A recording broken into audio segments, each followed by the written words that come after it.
This is Jamie Drummond for Good Food Revolution. I am saying hello to an old friend from way back today, Mr. David Thompson of Thompson Vintage Trade and more recently, Clearsips. David, how are you today?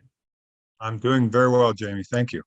Excellent. It's great to see you again. Now, a lot has changed in your life since the last time I was purchasing wine from you back in the days at Jamie Kennedy Wine Bar. But let's go back a little bit before that and speak about how you got your feet wet in the wine industry. Yeah, so early in my career, I was in the pharmaceutical industry, and the one benefit working in pharmaceuticals was great expense accounts, and I used to entertain physicians a lot. There would be trips sometimes, there would be dinners and educational dinners, and it was really those dinners where I started my love of wine, because it offered me a budget to buy wines that I otherwise probably wouldn't have purchased. And this would have been back in the day when there were basically very few restrictions on this kind of stuff, right? Exactly, and that did change a lot. You're right, and yeah, and so that progressed to me paying a little more attention to what was coming out in vintages, in their circular, what their monthly selections. And it occurred to me, I started looking for trends, loved wine, and I loved wine more than pharmaceuticals. So I made a decision, to around 39, I think, around there, somewhere around that age, to fly to Australia. So I noticed in the vintages stuff that there were very few wines from Western Australia. Right. One of the reasons it's one of the most remote places on Earth to get to. And so I decided to fly there, and I lined up with a few producers and said, I can't make any guarantees, but I want to make a change in my life. I really want to start selling wine in Ontario.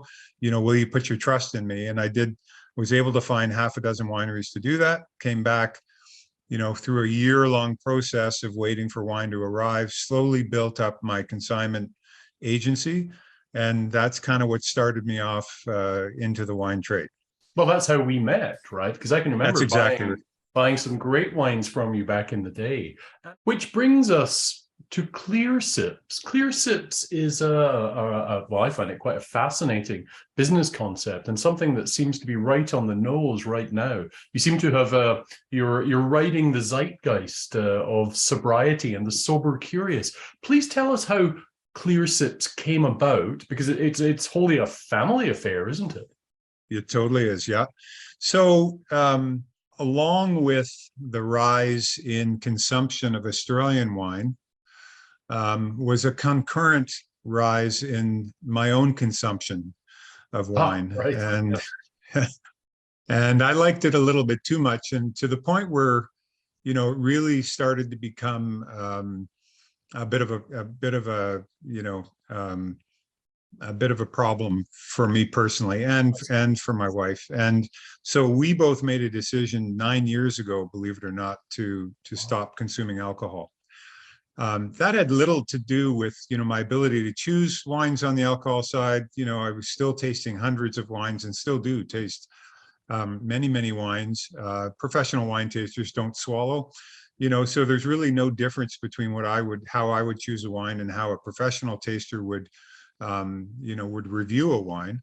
And but for me personally, I just made the decision that alcohol was becoming a little bit too important in my life.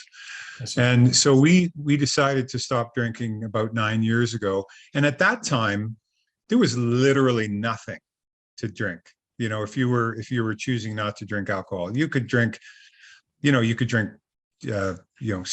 soda water or sparkling water, or add some cranberry juice, or certainly out in a restaurant, there was absolutely nothing. You were almost looked at with disdain, if you weren't drinking, because the server would say, well, my bar tab just, went to nothing. Exactly. The restaurant makes most of their money on alcohol.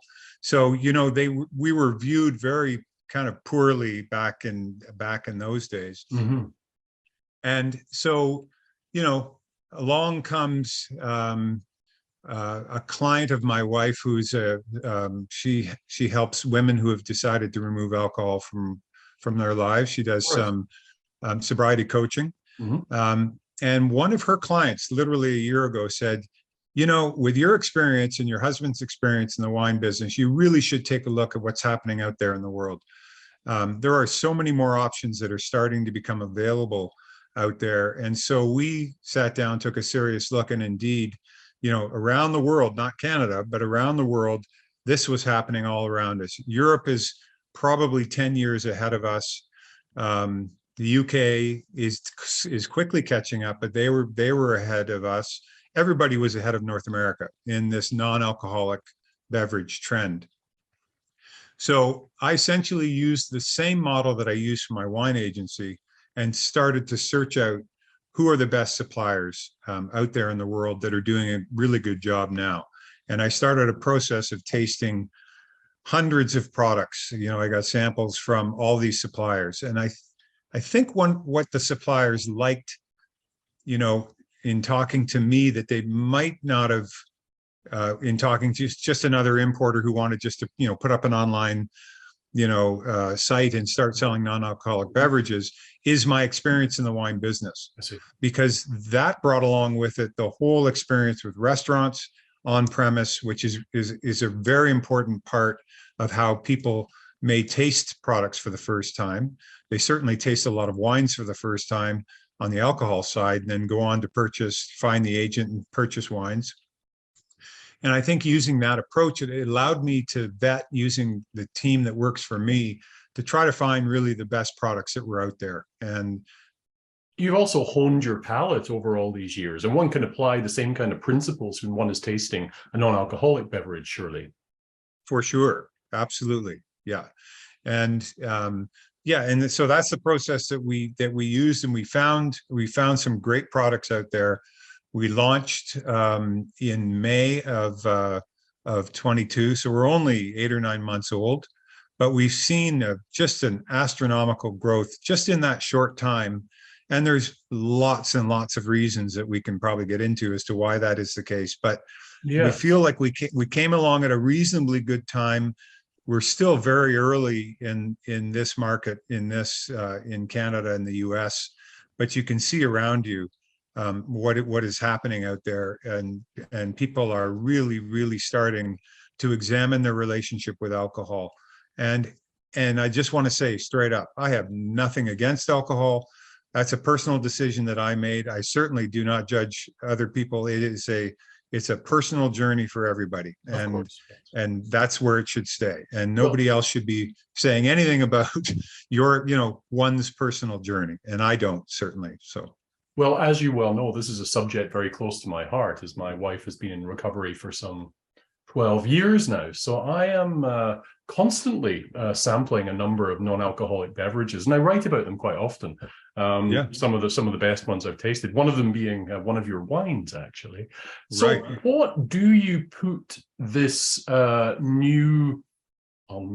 newish trend of sobriety, or at least some kind of judicious consideration of one's alcohol intake, down to? Yeah, so we did a pop-up in Toronto just before Christmas. Yes, and so that was our first. That's actually where I met your wife. Yeah. But that was one of the first opportunities. So we'd had an online relationship with our customers up until that point, and we have a lot of customers. And I was surprised at the number of customers who made their way to that pop-up to meet us, just to have a conversation. Right. And the stories that you hear about the journeys that people are taking is quite inspiring.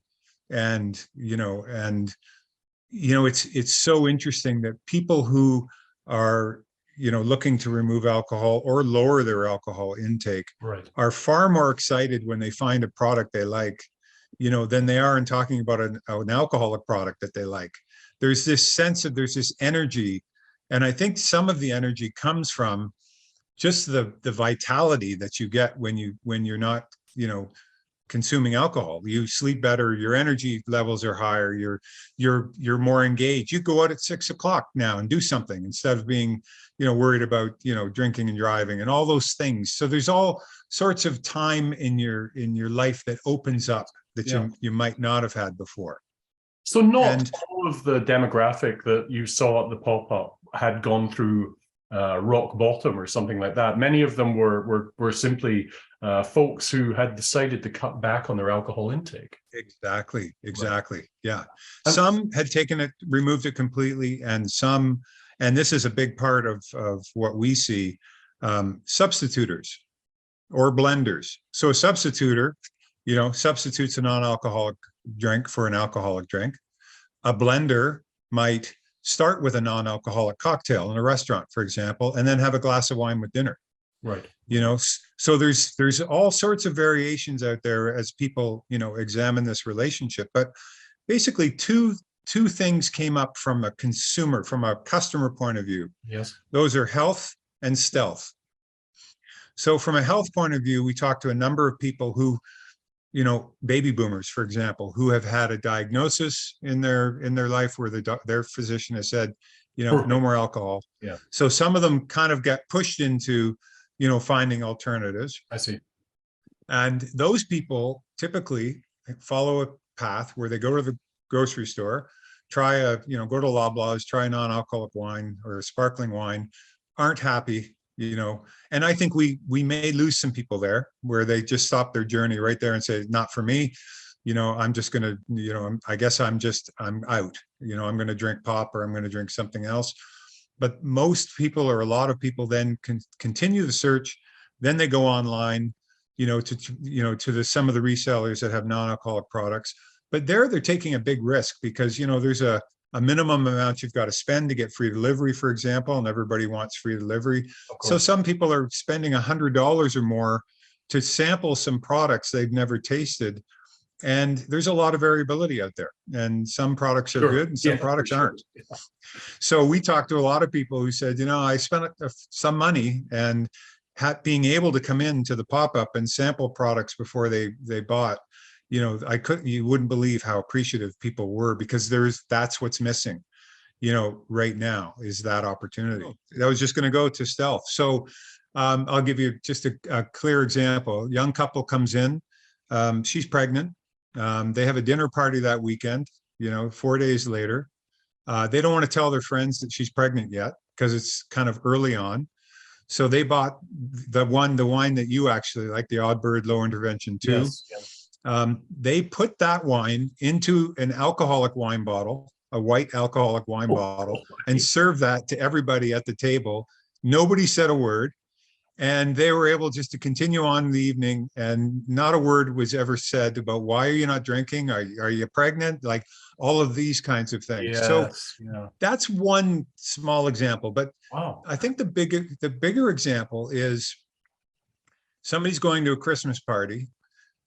They want to have something in their glass so that they don't get the same question. Why aren't you drinking? Everybody feels somewhat entitled to ask people, oh, you're not drinking. What's up with that? Like and as coming back to the personal relationship with alcohol, that's the stealth part.